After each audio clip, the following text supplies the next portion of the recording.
Assalamualaikum warahmatullahi wabarakatuh. Halo teman-teman, perkenalkan saya Heni Fatmawati dengan NIM 2024-351, mahasiswa pendidikan profesi guru Universitas Muria Kudus, bidang studi pendidikan guru sekolah dasar.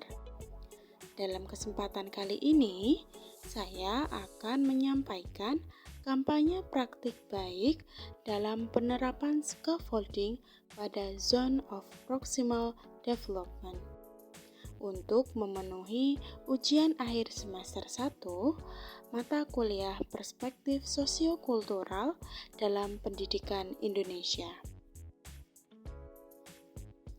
Nah, kampanye praktik baik akan dilakukan dengan penerapan scaffolding pada Zone of Proximal Development dalam pembelajaran mata pelajaran Bahasa Indonesia peserta didik kelas 1 di SD 1 Jatiwetan, Kudus.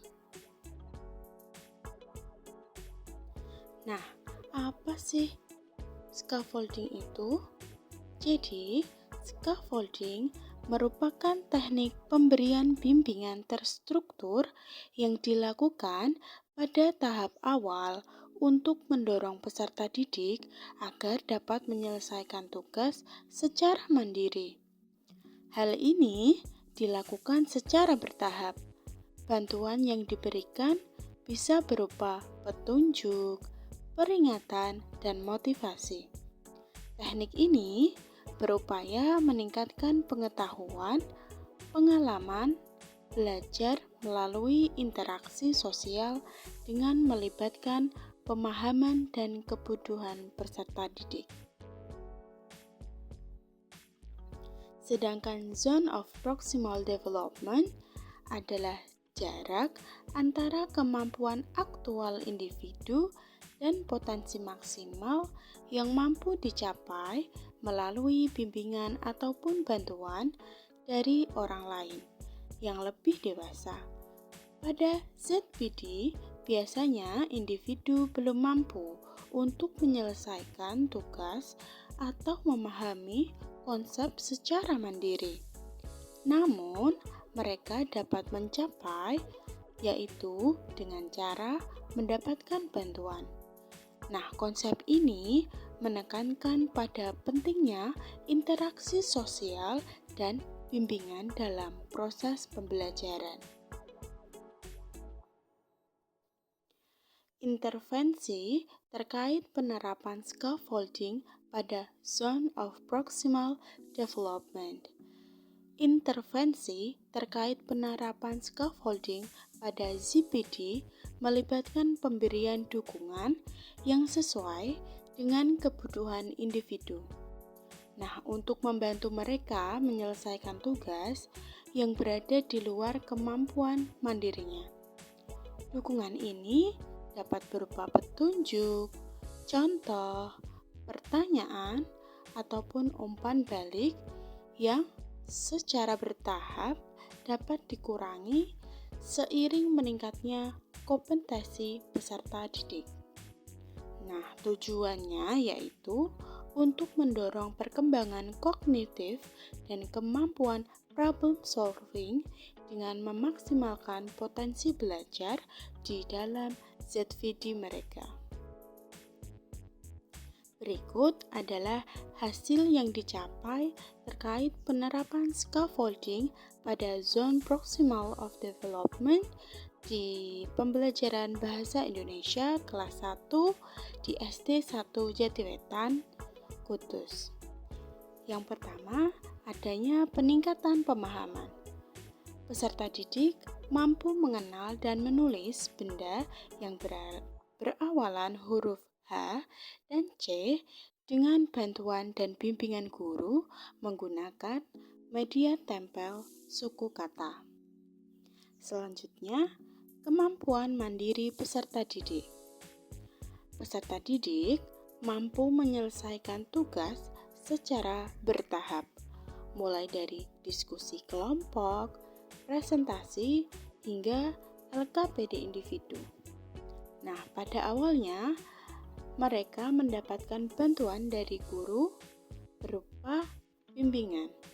Setelahnya, mereka mencapai jati pada diri mereka dan bisa melakukan secara mandiri. Selanjutnya ada pengembangan keterampilan kognitif, yaitu terjadi peningkatan kemampuan berpikir kritis pada peserta didik kelas 1. Nah, dalam pembelajaran tersebut ada salah satu peserta didik bernama Alea yang mengalami kesulitan dalam membaca dan menulis. Secara bertahap, guru memberikan bantuan dan bimbingan pada Alea. Setelah itu, Alea mulai mampu menyelesaikan tugas yang diberikan. Selanjutnya ada perluasan zona belajar. ZPD peserta didik meluas setelah mengenal dan menulis kata benda yang berawalan huruf H dan C, memungkinkan mereka untuk menghadapi materi yang lebih kompleks ke depannya.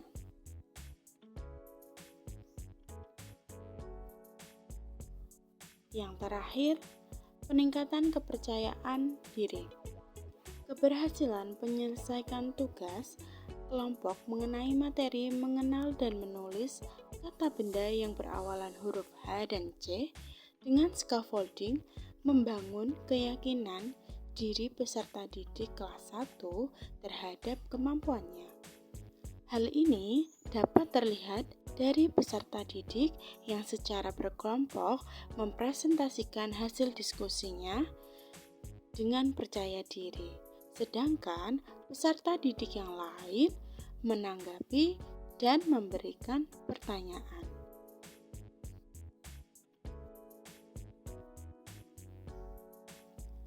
Pembelajaran dan replikasi terkait penerapan scaffolding pada Zone of Proximal Development. Penerapan scaffolding pada ZPD dilaksanakan pada peserta didik kelas 1 di SD Jatiwetan Kudus dalam mata pelajaran Bahasa Indonesia bab 2, yaitu Ayo Bermain dengan subbab Mengenal Benda Berawalan huruf H dan C.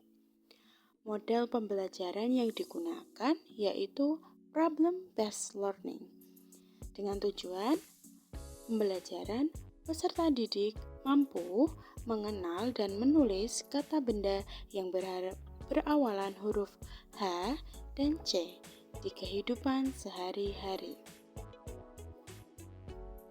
Nah, berikut adalah langkah-langkah praktek pembelajaran scaffolding.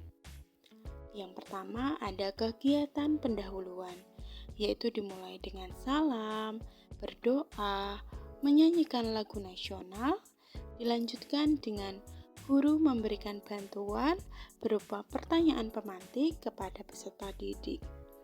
Hal ini dilakukan untuk mengetahui kemampuan awal peserta didik.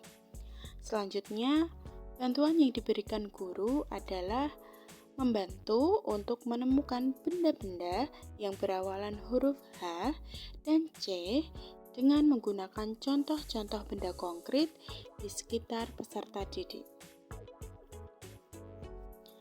Masuk dalam kegiatan inti, guru memberikan suatu permasalahan yang harus diselesaikan peserta didik secara berkelompok. Kelompok ini dibagi sesuai dengan kemampuan peserta didik. Dalam kegiatan ini, guru memberikan bantuan, yaitu dengan menanyakan apakah peserta didik mengalami kesulitan. Setelahnya, peserta didik secara berkelompok akan melakukan presentasi di depan kelas. Dan peserta didik yang lain diberikan kesempatan untuk bertanya dan memberikan tanggapan mereka. Nah, terakhir peserta didik akan diberikan LKPD individu untuk mengukur pemahaman peserta didik terhadap materi yang dipelajari.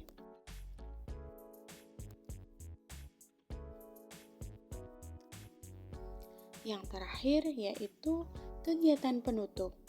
Kegiatan penutup merupakan tahap akhir dari sebuah pembelajaran. Pada tahap ini, guru membantu peserta didik untuk menyimpulkan terkait materi yang telah dipelajari hari ini. Setelahnya, peserta didik dan guru bersama-sama membuat refleksi terkait pembelajaran ini. Guru juga memberikan motivasi di akhir pembelajaran yang bertujuan untuk menjaga semangat belajar peserta didik. Demikianlah kampanye praktik baik ini. Sekian dari saya. Terima kasih. Wassalamualaikum warahmatullahi wabarakatuh.